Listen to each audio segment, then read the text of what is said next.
ótima tarde para você. A gente começa mais um programa Linha de Frente. Hoje é sábado, hoje é 1º de junho, mais um mês que a gente começa. Tudo bem com você? Então tá bom, eu sou Ana Paula, nossa Linha de Frente vai junto com você até às 6 horas da tarde, aqui na Capital AM, porque você sabe que o mundo ouve a Capital. Ele já está aqui comigo, Fábio Batista. Boa tarde, Fábio. Boa tarde, Ana Paula. Boa tarde, amigos e ouvintes. Começa agora mais um programa Linha de Frente recheado de boas notícias e de boas entrevistas. Ele já está aqui comigo, agora nós somos vizinhos de microfone, eu tenho que ficar assim, né, para falar com você agora, né?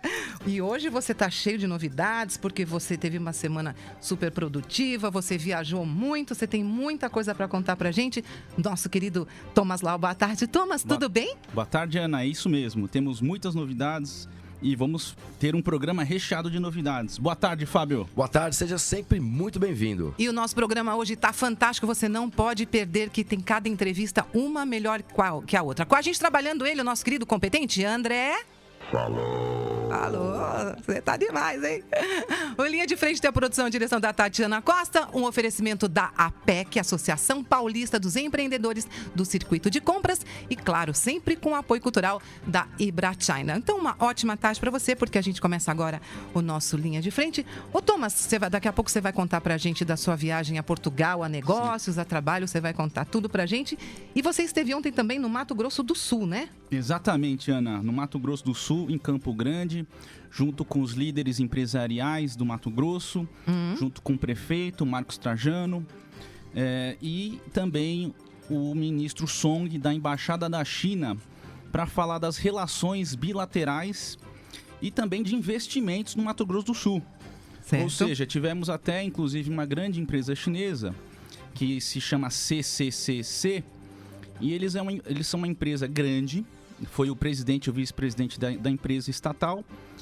E eles querem, com muito interesse na parte econômica de investimentos em infraestrutura, fazer uma ligação do Mato Grosso do Sul com a parte norte de Maranhão e Pará, tá, para que os produtos agrícolas saiam para o norte do país.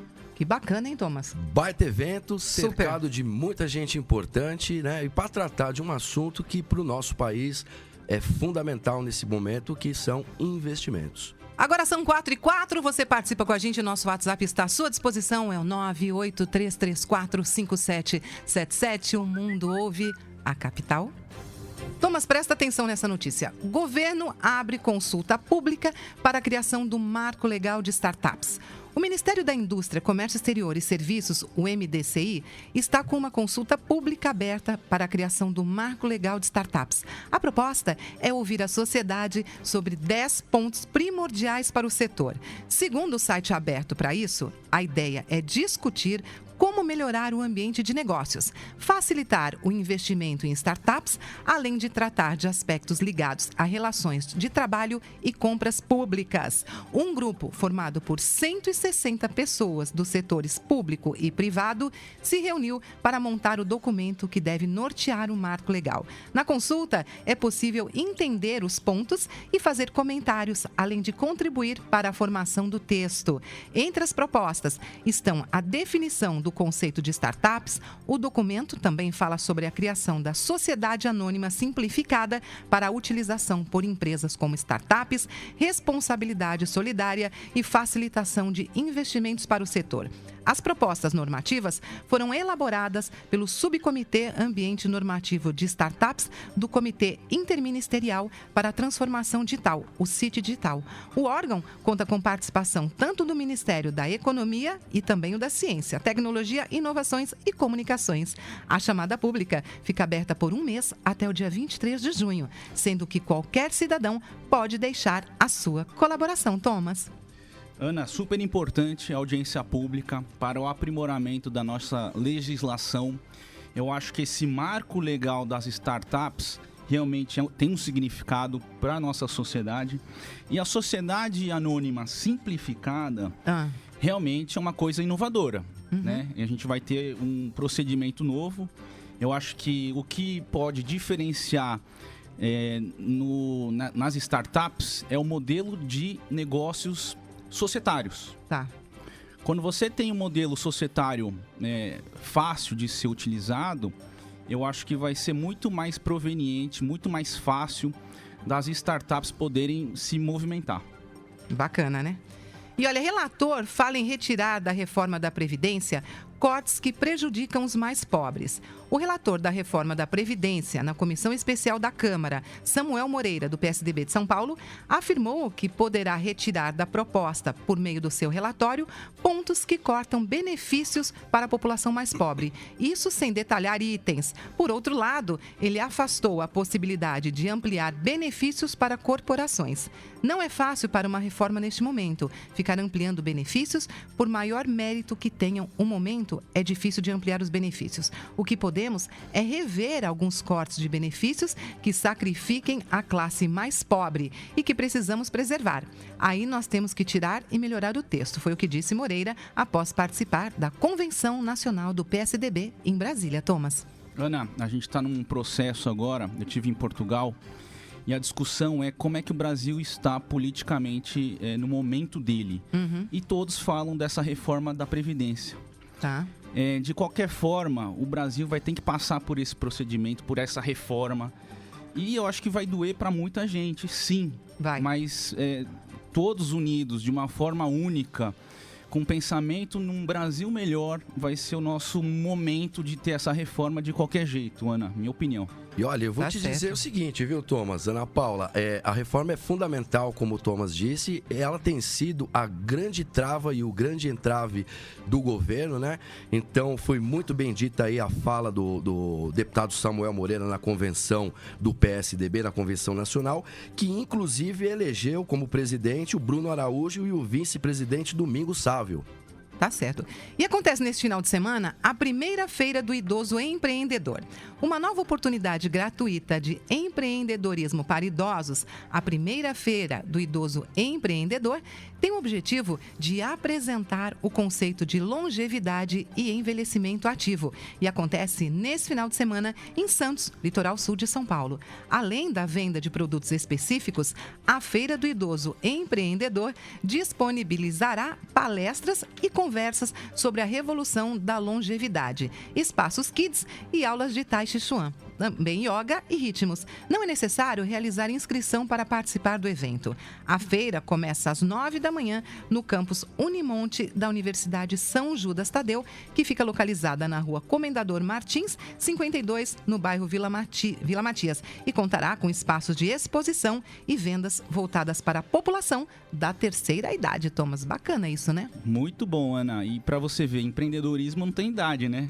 Não. Estamos falando de pessoas jovens, como também pessoas aí com idade.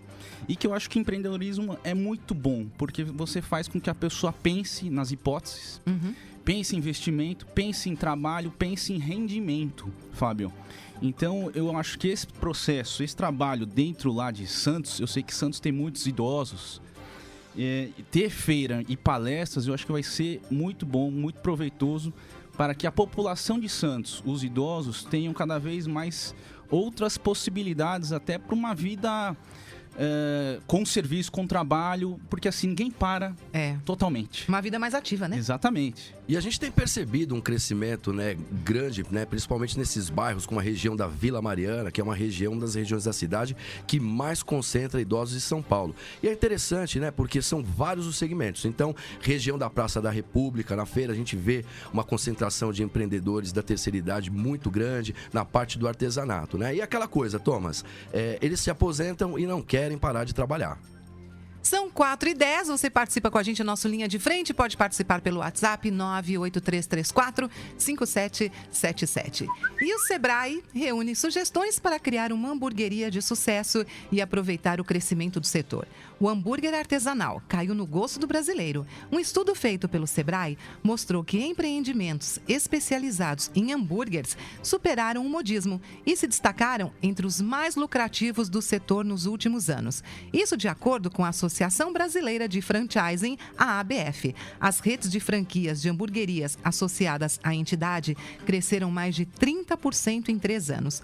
No modelo tradicional, somente em São Paulo, essa modalidade de restaurante cresceu 575% entre 1994 e 2014. Isso apontam dados publicados pelo Instituto de Gastronomia, o IGA. Além disso, as hamburguerias são uma opção atrativa para quem deseja comer fora de casa. De fato, o hábito de se alimentar fora do lar tem sido cada vez mais incorporado à rotina da família brasileira. O crescimento do consumo de comidas rápidas e práticas nos últimos anos podem trazer boas perspectivas e novos negócios. Pensando nisso, o Sebrae preparou dicas importantes para quem quer se destacar nesse segmento. Então, confira, olha, tenha um cardápio enxuto, produção consciente, mais qualidade e fique atento às inovações ao redor do mundo. Gosta de hambúrguer, Thomas? Eu adoro hambúrguer. A minha filha, Sofia, só come hambúrguer com batata frita, Ana. Sério? E esse número espanta, né? 575% o aumento. Você vê, Fábio, a questão do hambúrguer. Não só o McDonald's, o Burger King, mas o hambúrguer artesanal. A gente percebe um crescimento muito grande desse modelo aí quando o assunto é hamburgueria nas periferias de São Paulo, né? É de uma criatividade fantástica com sabores maravilhosos. E eu também adoro hambúrguer. Ai, uma delícia. São 4h12, é o nosso Linha de Frente aqui na capital. Você participando pelo 983345777, porque o mundo ouve a capital. E falando em hambúrguer, vou aproveitar e mandar um abraço, né, para os empreendedores lá do Capão Redondo, para a galera do Los Parças, para o Muá, sempre movimentando, fazendo a geração de emprego e renda dentro da região. Ô Thomas, o seminário Negócios entre Portugal, Brasil e China, uma análise prática, aconteceu no dia 28 de maio em Lisboa, Portugal. E você passou uma semana lá. Então conta pra gente como é que foi essa participação, conta tudo o que aconteceu, conta pra gente como foi essa tua viagem para Portugal. Ana, foi muito proveitosa. Tivemos com o embaixador do Brasil, Alberto Luiz Machado, ele falando do desenvolvimento do Brasil com Portugal e essa relação também com a China. Fora o embaixador do Brasil, tivemos o embaixador da China, Tsai Run, falando do comércio bilateral entre Portugal e China. Com esse problema da carne suína na China, eles fecharam um grande negócio, Portugal e China. Sério? Venderam toda a carne suína para a China, Fábio.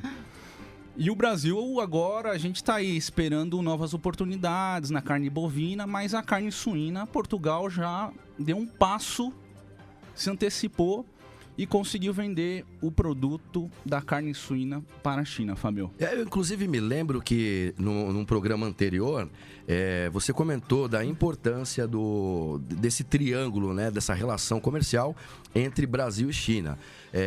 Brasil, China e Portugal. Portugal que, inclusive, tem ampliado muito, né, as questões turísticas para receber bem e movimentar a sua economia. Então, essa junção é mais do que bem-vinda no momento onde, como eu já disse agora há pouco, as coisas precisam avançar.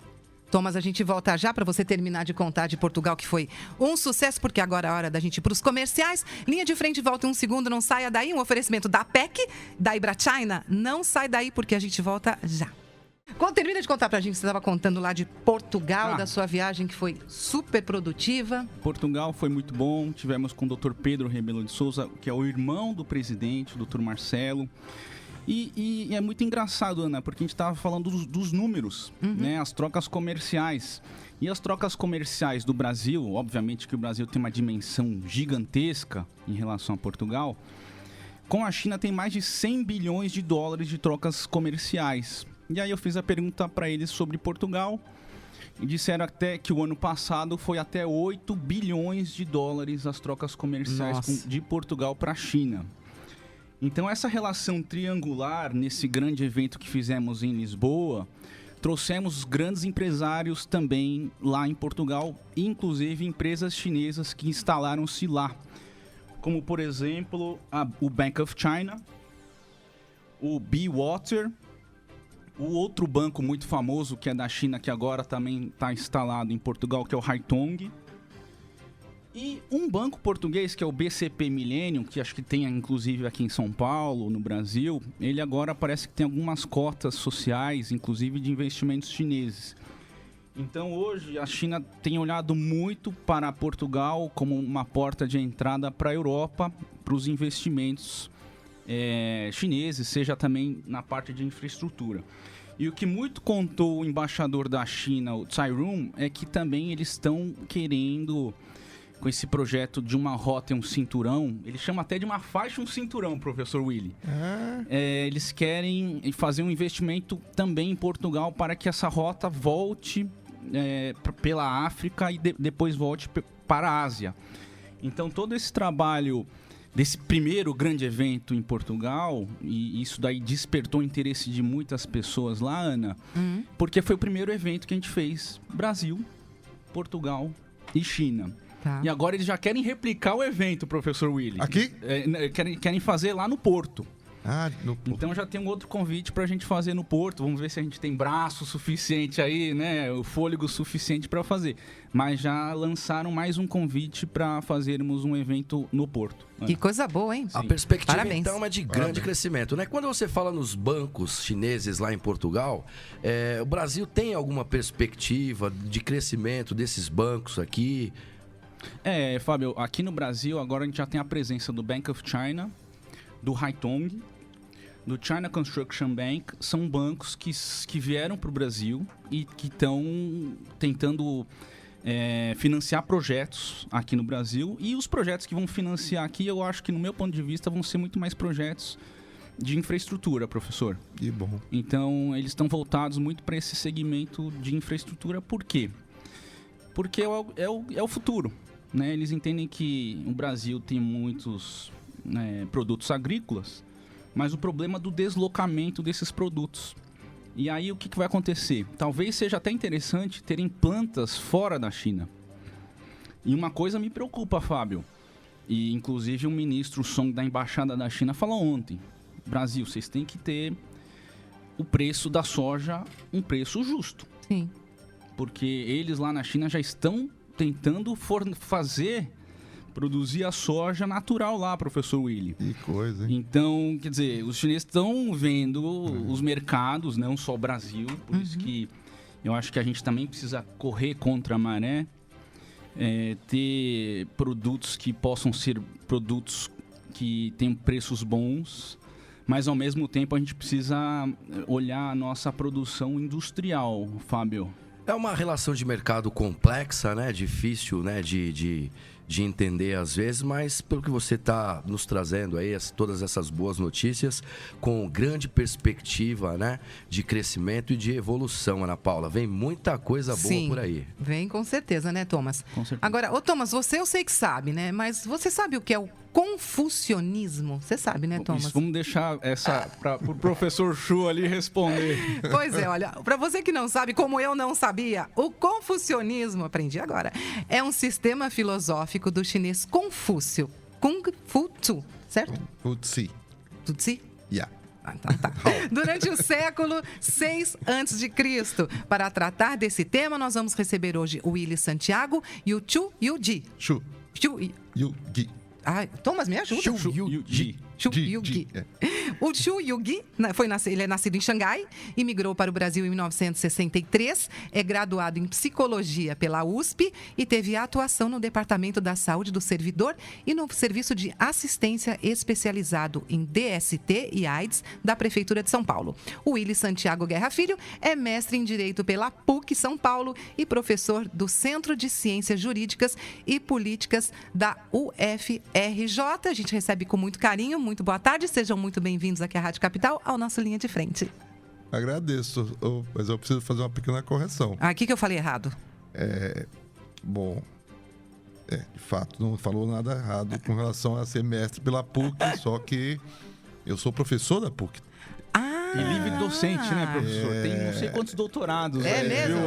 E Bacana. Na UFRJ eu fiz um deles. E eu sou também professor de uma universidade no Rio, que é federal, mas não é a UFRJ. Olha, eu quando conversei com o professor Santiago, o currículo dele é tão extenso que para falar do currículo dele precisa de 1 hora de programa. Não vamos fazer isso. Vamos para ordens dos espectros ouvintes, não? É verdade. Olha, lembrando que nós estamos ao vivo na live aqui pelo Instagram da Ibrachina. Então, se você ainda não está seguindo, Ibrachina Oficial, a gente está ao vivo aqui, transmitindo todo o programa. Conta pra gente um pouquinho a origem do confucionismo. É o Confúcio. Então conte pra gente como que começou. O Confúcio é um pensador do século VI a.C. Certo. E o Confúcio é uma figura, uma figura um pouco mítica, não é? Porque ele tem semelhança com outras figuras, por exemplo, contemporâneas a ele, como Sócrates na Grécia, não é verdade? Buda na Índia, contemporâneo, e ele próprio na China, no século VI. Figuras que não escreveram ou não deixaram nada assim escrito como base para os seus ensinamentos, que foram recolhidos por discípulos, não é? E transmitidos de forma a constituírem grandes tradições de pensamento, não é? A filosofia pode ser, na sua origem grega, remontada a Sócrates. Assim como o budismo, que é uma das grandes religiões do mundo, remonta a Buda, a Shakyamuni. E o confucionismo ficaria entre as duas, entre uma religião e uma filosofia. Que bacana. Eu acho. Muito legal, então, né, Tom? Não é de maneira nenhuma religião. Aí a gente precisaria primeiro conseguir definir religião, que não é fácil. É uma filosofia de vida. Isso com certeza. Bacana demais, né, Thomas? Não é, Chu? Não sei. O Chu é quem tem que... na verdade, eu sou apenas um aprendiz. É com ele que eu comecei a... Mas você está bem mais tempo do que eu, meu caro. E você lê na língua original, e isso é muito importante. Professor Chu, você já está há quanto tempo estudando Confúcio, confucionismo? Para dizer a verdade, desde que saí da China, né, acho que o primeiro livro sobre Confúcio foi nessa época que comprei. Né? Claro que realmente virei especialista sobre Confúcio, mas realmente ao longo do tempo, de vez em quando, né, fui estudando confucionismo, não só de Confúcio, mas de outros filósofos que seguiram a ele, né? que ao longo da história, desde antes de Cristo até a atualidade. Né? Então, e quais são os ensinamentos do Confúcio que o pessoal dos nossos ouvintes querem escutar? Acho que tem assim, 8 frases que, de certo modo, condensam, né? Assim, o que tem de essencial sobre o confucionismo. É assim, conhecer as coisas no sentido de mundo, né? Tá? Atingir a compreensão no sentido do mundo e da vida. Certo. Retificar o coração, né? Coração no sentido de mente, né? de senso moral, tudo isso. E purificar a vontade no sentido de capacidade de realização, né? E depois, autocultivo pessoal. Depois, harmonizar a família, organizar o país e conciliar o mundo. Conciliar ou pacificar o mundo.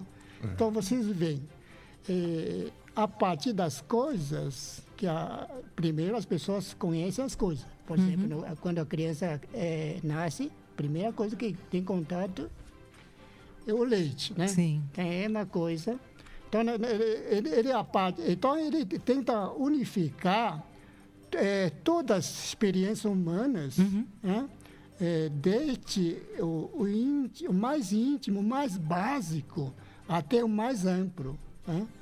Isso eu acho que é a essência realmente do pensamento prática do confucionismo que foi depurando, foi desenvolvendo ao longo de mais de 2.500 anos. Né? Certo. Professor Willy, Isso. você acha que essa questão da pacificação desse pensamento desse filósofo Confúcio tem a ver com o modo e o meio como os chineses na China pensam e como eles agem? Eu acredito, Thomas, pelo que tenho estudado do Confúcio, do confucionismo, e eu tenho me envolvido cada vez mais, não é? Desde que iniciamos com a Ibrachina, eu já vinha num envolvimento com o Xu, estudando o I Ching, né? Com ele lá em casa, e passei também a me envolver com um aspecto muito importante da cultura chinesa, que é a cultura física. Passei a praticar Tai Chi Chuan, Qigong. Sim, e é tudo muito relacionado, viu? E eu estou percebendo cada vez mais como, para compreender o pensamento chinês, eu acho que em geral, mas no caso do pensamento chinês, é muito claro para mim que a prática física ajuda a compreensão do pensamento e vice-versa. E a compreensão do pensamento ajuda na prática física. Então, o confucionismo é um dos pilares fundamentais da cultura chinesa, da história chinesa, porque há outros, não é? Por exemplo, nós temos o budismo, que foi influente, o taoísmo, que também são os três mais influentes, não é? Confucionismo, taoísmo, budismo. Porém, ao contrário do taoísmo e do budismo, o confucionismo, como foi já mostrado nessa condensação que fez o Xu, ele se volta muito para a sociedade, para a família, para o Estado, não é? Quer dizer, ele não é como o budismo e o taoísmo, que tem uma tendência a fazer um cultivo mais pessoal, não é? Do praticante. O confucionismo, ele é uma prática voltada para a sociedade. Uma maravilha. A gente vai voltar já falando mais sobre o confucionismo, que é tão bacana, né, Willis, né, Chu? É fantástico isso, mas a gente volta já, porque agora é hora dos comerciais. Thomas, a gente volta em um minuto. Não saia daqui. É o nosso Linha de Frente na Capital, um oferecimento da APEC, e o apoio cultural é da Ibrachina, que por sinal estamos ao vivo pelo Ibrachina Oficial no Instagram. A gente volta já. O mundo ouve a capital, Ana Paula. O mundo ouve a capital. Ibrachina Oficial pelo Instagram. A gente está falando sobre o confucionismo, essa filosofia de vida bárbara, fantástica, para a gente viver melhor, né, Willis, né, Chu? Sim. Ana Paula, eu só queria pedir para você repetir novamente o Instagram da live, porque a galera tá chamando aqui no WhatsApp, dizendo que não está conseguindo acessar, e não é o do programa Linha de Frente à Live. Não, é o @Ibrachina Oficial ou Ibrachina. Com CH, não é isso? Com CH. Ibrachina Oficial ou Ibrachina, mesma coisa. @Ibrachina Oficial, Ibrachina Oficial. A gente está ao vivo aqui pelo Instagram, transmitindo todo o programa agora, falando sobre o confucionismo. Agora, Willis, tem um livro, né, que é fundamental do confucionismo. Conta pra gente um pouquinho. Tem, na verdade, há mais de um, não é? Que faz parte dos livros principais. Agora, aquele que, penso eu, merece um certo destaque são os chamados analectos, porque são coletâneas por parte dos discípulos, por parte do neto dele, do que ele teria dito, né? Então, Confúcio disse, e aí relatam. Agora, o livro realmente mais assim antigo e que é o pilar maior, não só do confucionismo, mas eu ousaria dizer, da China, da cultura chinesa, é o I Ching. I Ching. Esse que nós começamos estudando, quer dizer que o Xu tem um vasto conhecimento a respeito, que é conhecido como um livro de adivinhação. Ele mas ele é mais do que isso. Sério, gostei. Então, mas ele é usado para fazer adivinhações, não é? De início foi assim. Hoje em dia tem gente até ainda usa isso. Sim, ainda é bastante usado assim, mas é um livro que tem muita sabedoria. Tá, que é o que as pessoas precisam, né? Então, viu? É o que está faltando, né? É o que está faltando, sabedoria. E ética. O confucionismo é um pensamento que enfatiza muito a importância da ética no governo. Em tudo. Então, mas ele em tudo, mas é como o Xu veio falando, ali você tem uma preocupação com o indivíduo que ela se realiza na preocupação com a família, no cuidado com a família, que vai poder se realizar no cuidado com a sociedade E aí entra o Estado. Certo. E, então, o Confúcio enfatizava da importância dos governantes dar o exemplo ético para os governados, para assim se credenciar junto a eles. Professor Fantástico, Chu, né? professor, veja se isso é verdade ou não. Eu estive na China já há algum tempo. Eu escutei um ditado lá, professor Willy, que para você cuidar de um país, você precisa cuidar primeiro da sua família. Olha isso. Isso é confucionismo. Isso é confucionismo. Que bárbaro, né, Thomas? Muito bom. E aí, para cuidar da sua família, você tem que aprender a cuidar de si. Verdade. Essa questão, Thomas, professor Senão Santiago, nada dá certo. Essa questão, né, da família, do governo, me chamou muito a atenção. Eu acho que é algo muito interessante, até mesmo para o progresso e evolução das pessoas. Agora, outro fator também que me chamou muito a atenção foi a questão das 4 dimensões. Né? Que o confucionismo ele prega lá as 4 dimensões. Queria que o senhor falasse um pouco sobre isso. Elas têm que se harmonizar. Elas têm que se harmonizar. A gente tem que procurar uma harmonia conosco mesmo, com os outros, com o próximo. Quer dizer, é muito interessante. O Confúcio enunciou a chamada regra de ouro, que também aparece no cristianismo, não é? Que é não fazer aos outros o que não quer que seja feito a você. Com certeza. Então, isso aí tem, nesta máxima, ao mesmo tempo, uma recomendação de que a gente se preocupe conosco, né? Não fazer ao outro que não queira que faça você mesmo. Então, se preocupe também com o que você está fazendo com você mesmo. Pois é.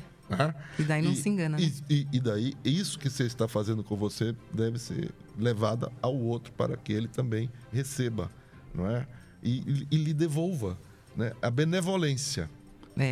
Que essa é uma das noções centrais, uma das dimensões centrais do confucionismo, é exatamente assim traduzido, né? Uma tradução a outras, mas benevolência, não é? Professor, Chu, há muitos adeptos no Brasil e no mundo do confucionismo? No Brasil não se... No leste asiático, sim, dentro do ciclo da cultura oriental, extremo oriental, melhor dizendo, né? Além da China, tem Coreia, tem Japão, tem Vietnã, Singapura. Tá. Né? Não foi por acaso os chamados 4 tigres asiáticos que foram desenvolveram economicamente depois da Europa, América, Japão, mas antes da China atual, foram Singapura, Hong Kong, Coreia e Taiwan, que é realmente de círculo da cultura confucionista, né?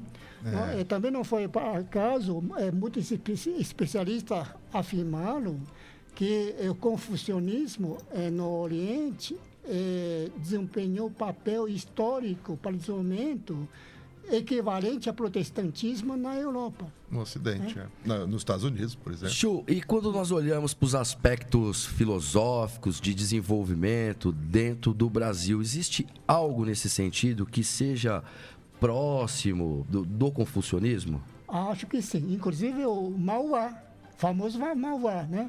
Foi Visconde um Mauá. que tinha adotado uma atitude ética, moral muito parecida. Pelo que estudei um pouco sobre a vida dele, né? Ele realmente, por exemplo, quando além de realmente esforço pessoal, que ele era gaúcho, de origem pobre, né?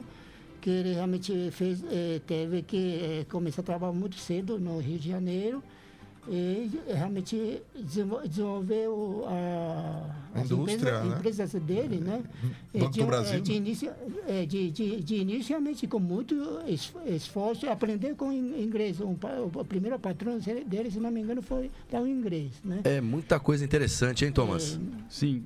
Professor Willy, quais são as virtudes essenciais do confucionismo? O que você destacaria? Uma já foi dito, não é? Que é a benevolência, a justiça, a retidão, não é? A reciprocidade, e o amor. Então, aí tem a questão do amor, né?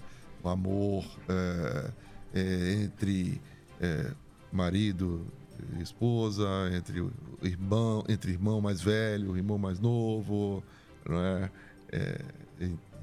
E isso se projeta também para a relação de trabalho. Sim.